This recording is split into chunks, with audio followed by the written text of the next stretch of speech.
Welcome back to Golf Weekly. In this segment, Chris and I would like to talk about a few things that are going to help out your driver game. That's right, your weapon of mass destruction.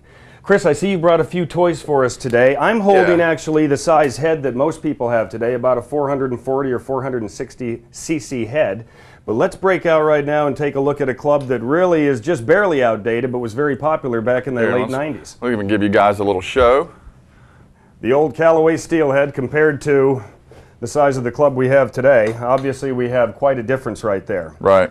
Bigger heads, more of the Prince tennis racket effect. In other words, we don't have to hit it right in the middle to always get a hit that's going to carry out there pretty far for us. But we need to have a couple things correct. Number one, we need to have a club with the right loft based on your swing. And number two, most importantly, as we talked about actually a few weeks ago, the engine of the swing, the shaft. Yeah, what I brought today is one of our models. It's the Fire 3.0, and what it's got installed is the Harrison Star Plus shaft.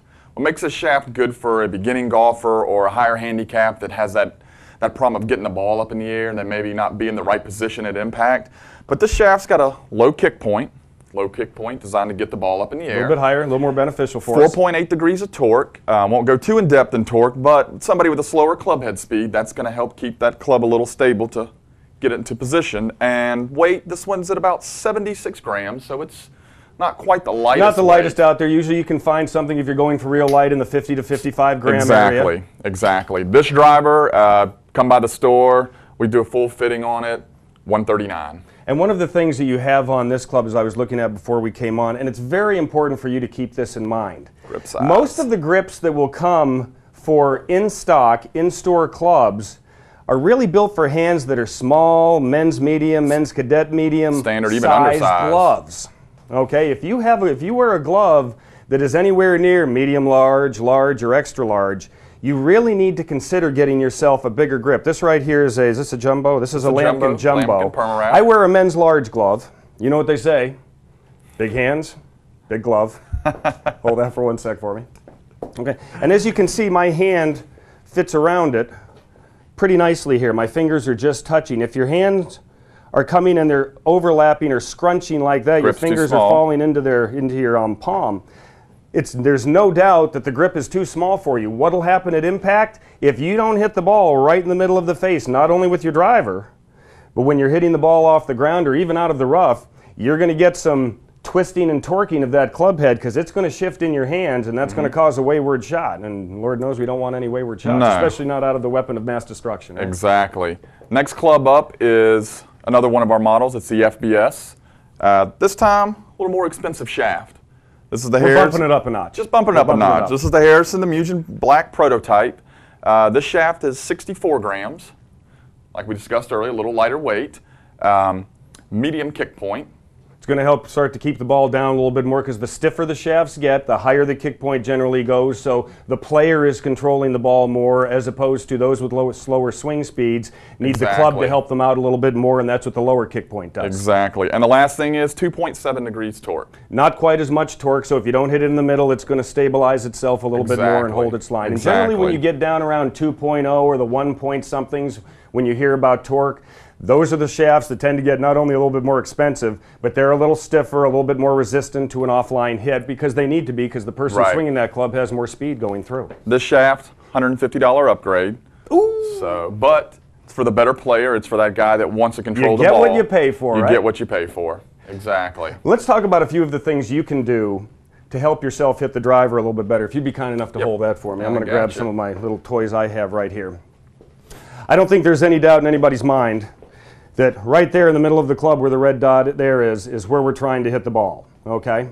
And to do that with the driver, we need to understand that once you tee the ball up, you need to become very effective at swinging the club through, and actually let me come back up here again, and just barely nipping the top of that tee, just like that right there. If you're hitting the tee there or swinging over the tee, it's going to be hard for you to get the ball right there in the middle of the club. So we need to keep that in mind. So one of the ways you can help yourself out to learn to hit the driver better and hit it more solid is simply by doing something in your yard, putting a tee in the ground, tee it up the height you usually put your driver, and practice swinging and just tinking, that's what I like to call it, tinking or ticking the top of that tee, because if you become good at that, you're going to hit the ball in the middle. And you have to remember, you know, when you're swinging the driver, most people have a driver that's 44.5, 45, 46 inches long. And to have good hand-eye at that distance away, it's not always easy to do. No. So that's one of the things you can do to help yourself. Now, keeping that in mind, I'm just going to put this right down here. With our irons, okay, generally with most clubs we're hitting down, well, we're hitting down into the ball. We generally have the ball somewhere near the middle of our stance, maybe creeping up to the left a little bit as we get to longer clubs, fairways, and hybrids. But with this driver, the whole key is to hit the ball on the upswing, okay? To help yourself do that, you need to have the ball when you set up, even with your left shoulder, because when your left arm passes your left shoulder, that's when it's going to be on its way up. If you have the ball back toward the middle of your stance, you're going to be hitting down into it, and that's going to give you excessive spin, which is that ball that we talked about a few weeks ago when we were outside fitting, where you feel like you hit it solid, but it took off, went up in the air, and just fell straight down instead of kind of going like the top of a dome stadium out and having some roll. So ball placement is a big part Absolutely of it. imperative to so we go try to ahead tell and all of getting our the ball customers when they come in caught the at the store, right time. exactly, when we do our fittings, ball placement plays the biggest key as well. Got to have it up by your front foot. And for some of you, if you haven't been doing it correctly, it's going to look a little funny once you get it up there. You know, off the inside of your left heel is what you hear, because it's easy to sort of look down and get yourself geared in.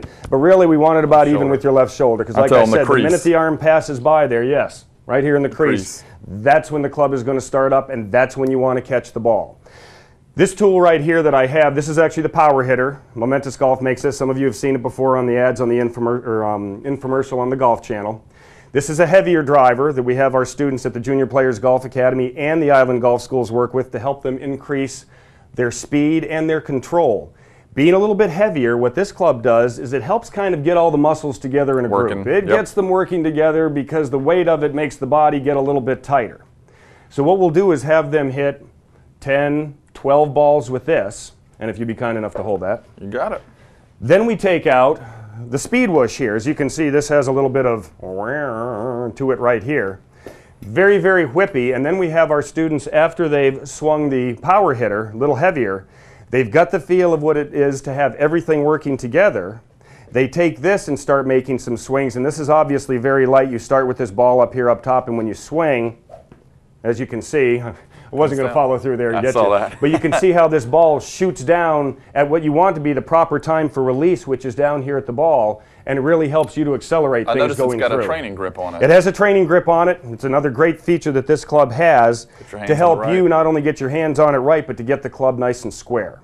So don't be afraid to have training aids help you out with your driver either. This combo right here of the heavier driver and then the lighter speed whoosh is really beneficial to you becoming a better driver, and you have some of these over at the golf store. We've got some of these stuff at the store, so come by and see us. Let you take a gander at them, and we'll take a look at your swing. Which should help to improve your driving. We're out of time for this segment. When we come back, we're going to be with Ellen Lamb of the Weston right after this.